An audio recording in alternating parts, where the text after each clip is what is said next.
2, 1, here we go. I'm Lerrod Smalls, and yes, this is Rise of the Black Warrior podcast. Thanks for coming back, checking us out here on this podcast.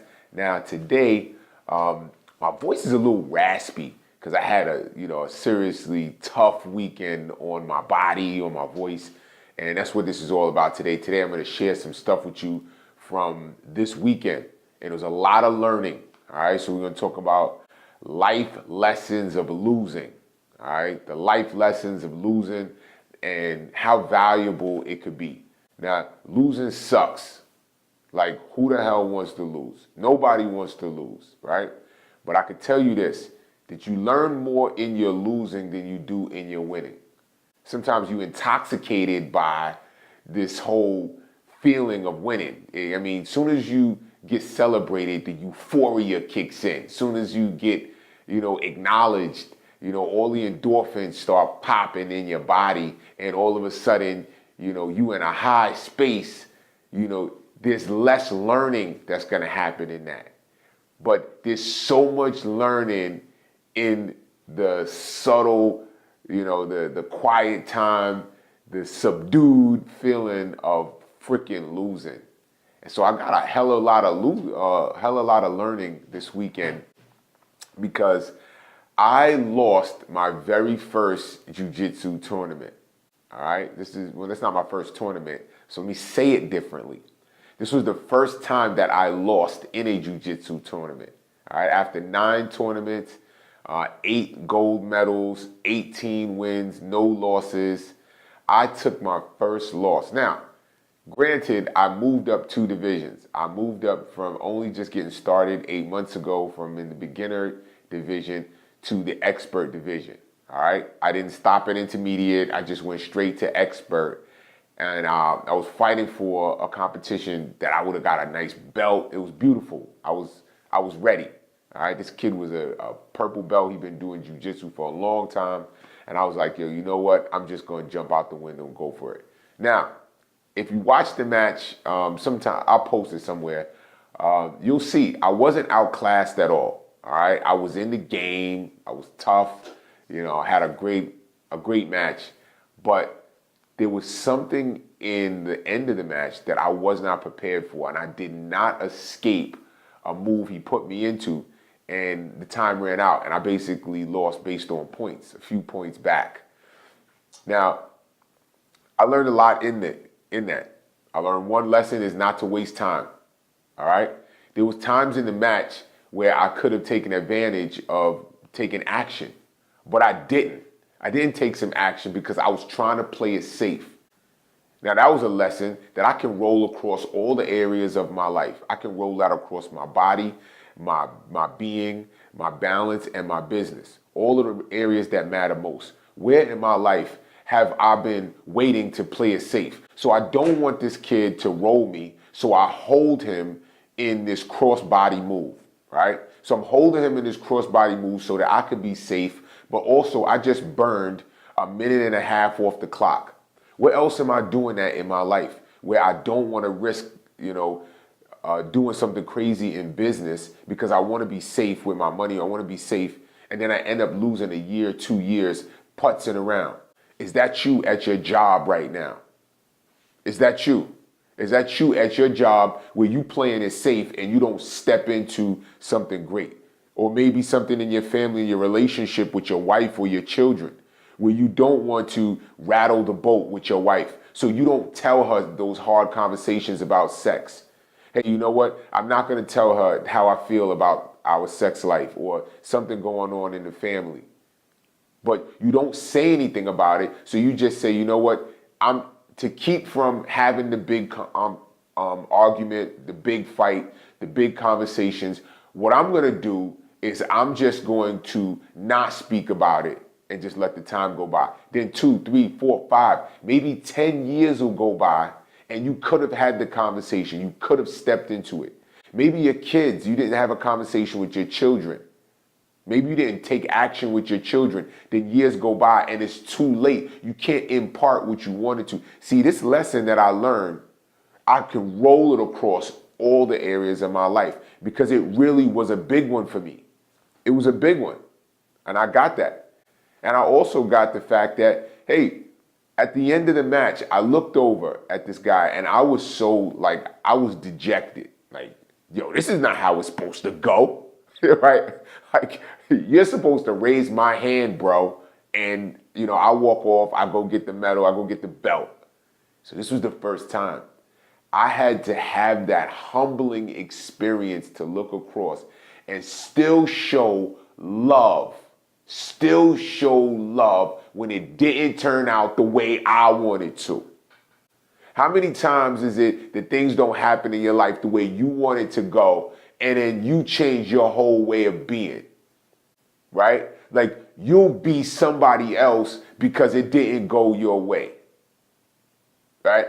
So it's easy to be happy. It's easy to be grateful. It's easy to be loving when things go in your way. But can you still love somebody?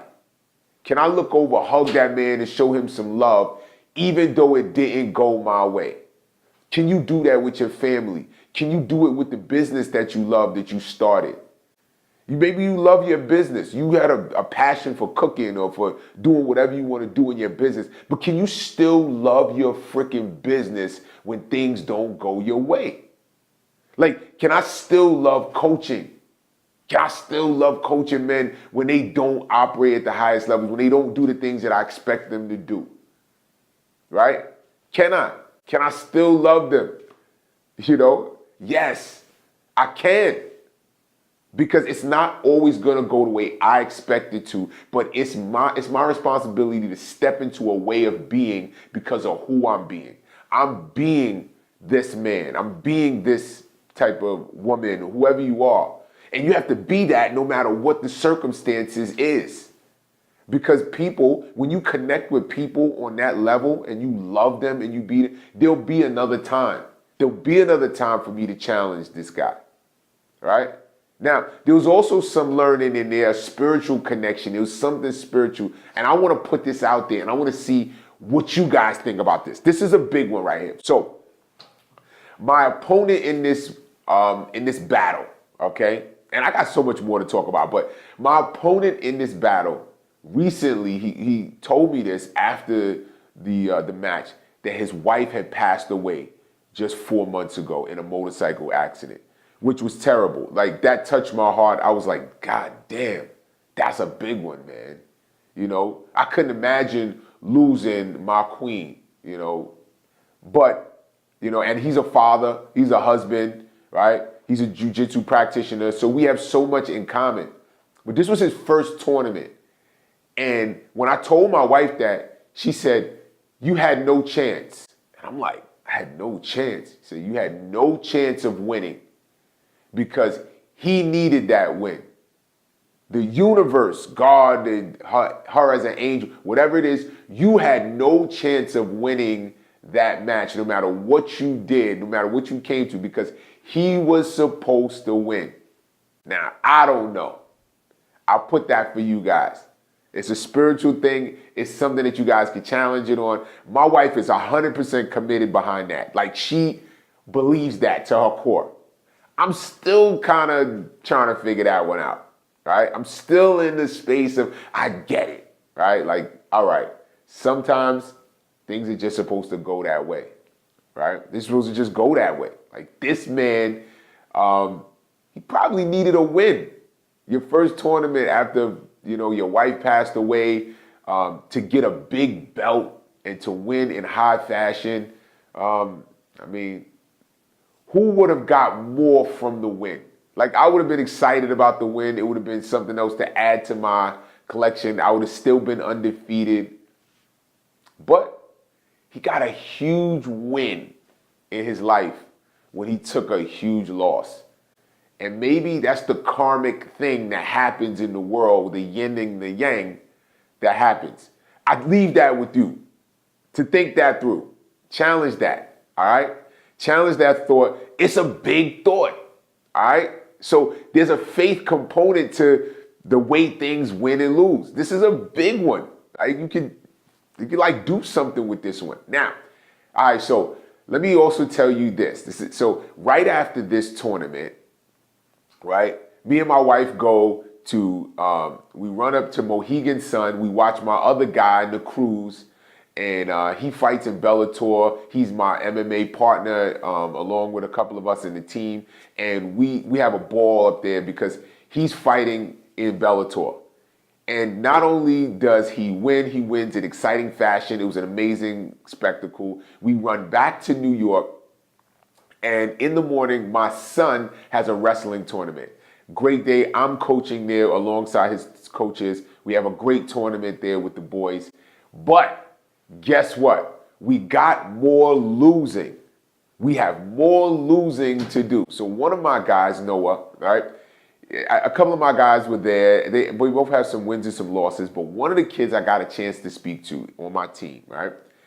He's really dejected at the end because he believes that he should have won. He was really winning, and he did one thing that caused him to lose.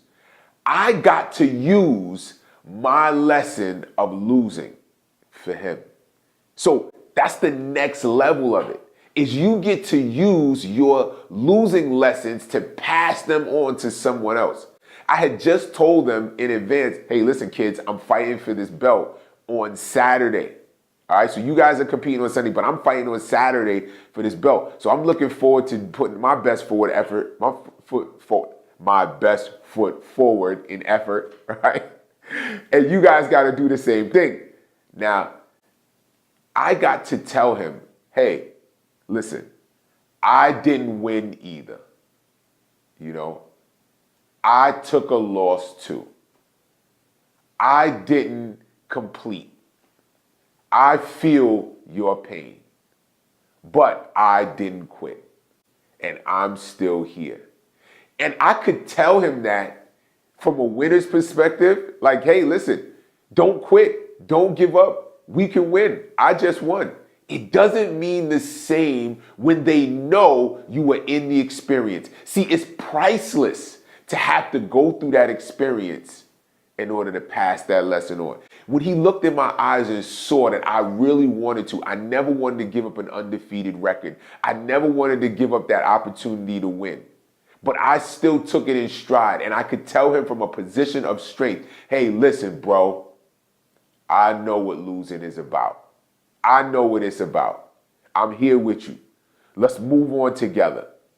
That was priceless for him. And when I saw it, I was giving him a gift that only I could give him because I just lost. See, there's so much learning in losing. There's so much more to get from that than there even is in winning. So I hope today you guys get this lesson. This was a big one. This was probably one of our longer podcasts, but I really want you guys to understand there's so much learning in it. There's so much love to be had from it. Don't run from it. Don't hide from it. And when you do, use it so that you can win. It's about winning. This is about power. Rise of the Black Warrior is about power. It is about us finding power in our places where we're not powerful. And black men all around the world can lead families. You can lead your communities. You can lead people into a space of more power by using the lessons that you have learned in your losing. You are not done because you're lost. That is the beginning place for new winning. So I challenge you to step up and use those lessons and share them, and then step up into a greater spot of power. That's what I got. All right, this was Rise of the Black Warrior podcast. I'm excited. Thank you so much for tuning in. Again, you can catch us on our YouTube channel, right? Hopefully you're watching us, or you're listening to us on iTunes or Spotify or any other method. Or you can also visit us on podcast.riseoftheblackwarrior.net. And remember, you are only one decision away from changing your whole world. All right, everybody. Peace.